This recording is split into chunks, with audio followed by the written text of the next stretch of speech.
Quotes by Jean-Jacques Rousseau on Education, Life, Nation. Plants are shaped by cultivation and men by education. Everything we do not have at our birth and which we need when we are grown is given to us by education.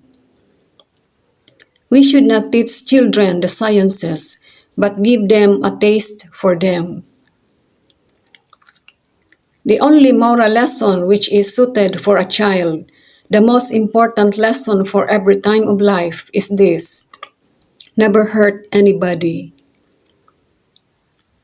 All wickedness comes from weakness. The child is wicked only because he is weak. Make him strong, he will be good. What wisdom can you find greater than kindness? Or rather, let us be more simple and less vain. I venture to believe that I am not like any of those who are in existence. If I'm not better, at least I am different. Virtue is a state of war, and to live in it, we have always to combat with ourselves. She was dull and unattractive, couldn't tell the time, count money or tie her own shoelaces, but I love her.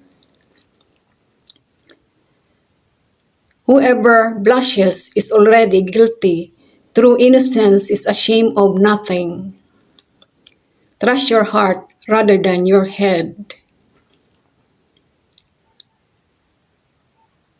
Patience is bitter, but its fruit is sweet.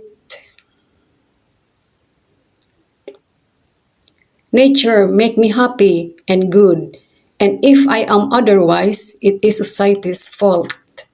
Happiness requires three things: a good bank account, a good cook, and good digestion. Why should we build our happiness on the opinions of others when we can find it in our hearts?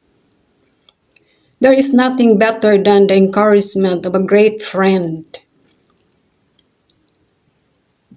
There are always four sides to a story: your side, their side, the truth, and what really happened. People who know little are usually great talkers, while men who know much say little. A born king is a very rare being. Those that are most slow in making a promise are the most faithful in the performance of it. Everything is good, as it comes from the hands of the maker of the world, but degenerates once it gets into the hands of man. Those people who treat politics and morality separately will never understand either of them. Every person has a right to risk their life for the preservation of it. Gratitude is a duty which ought to be paid, but which none have a right to expect.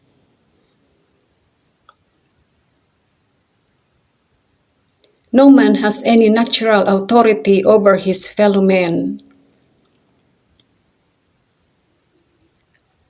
Liberty may be gained, but can never be recovered.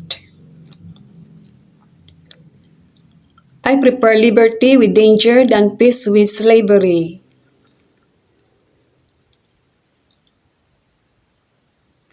No citizen shall ever be wealthy enough to buy another, and none poor enough to be forced to sell himself.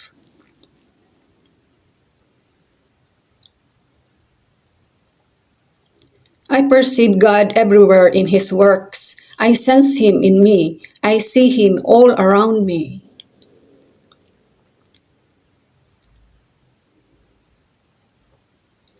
If there wasn't a God, we would have to invent one to keep people sane.